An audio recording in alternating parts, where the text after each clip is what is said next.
Meredith Gorman, joined by former Patriots running back and Super Bowl champion LeGarrette Blount. LeGarrette, thanks so much for joining me. And unfortunately, the Patriots offseason is here a little prematurely. What do you think the biggest need is for the team this offseason? I think we got to go get an offensive play caller. We got to go get a running back. They got to spend some money on not a running back, receiver. They have a running back. They got to go spend some money on a receiver, and they got to go find a play caller.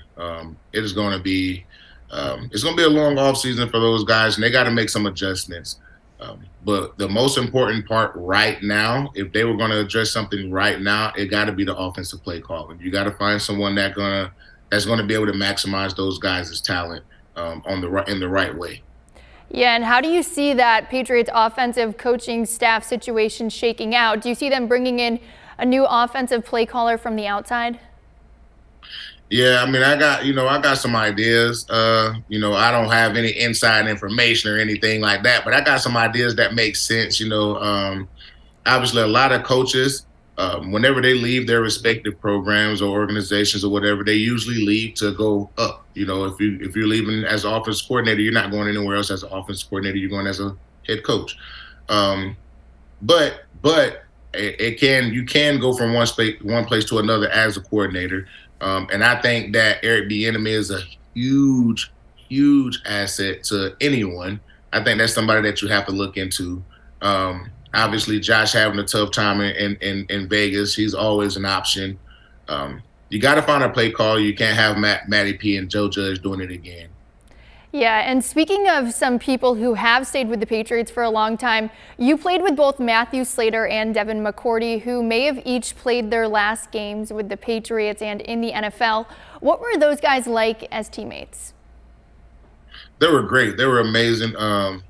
So much respect across the whole NFL league for both of those guys. Slater has the utmost respect, from everyone, and so does Dev.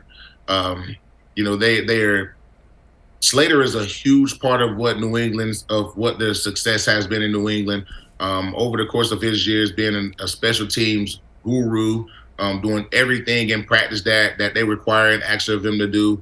Even though he's labeled as a wide receiver, he does an extreme amount of scout team reps when it comes to getting prepared for the games, getting prepared for the week. He can hold special teams meetings on his own without coaches present. He's a different kind of guy. He's a different kind of leader. This is a guy that he can rah and get loud with the most of them, and you probably will never hear a cuss word come out of his mouth. So that Slater a great dude, and obviously he came from a great family. His dad was a great football player as well. And Dev, you can't say enough about him. He's one of the special and few guys that came in the league, drafted in the first round as a corner, all pro as a corner, transitioned to safety, has been a leader and a force from that position throughout his career. He's an all pro safety, all pro corner, pro bowler. Obviously he's ran kick returns and stuff back, and he's somebody that is extremely well respected in the locker room. Those guys are really the glue, couple of the places of glue that hold a team together. So whenever you lose these guys, I don't know if you're going to be able to replace them, but it's going to be really tough. It's going to be really tough to do things without these guys having your back and having their support, for what the coaches do. Yeah, and we'll likely be hearing their retirement announcements in the coming months if they end up choosing to make that decision. But now the postseason is here. The Patriots aren't in it. But thanks so much for your time, LG.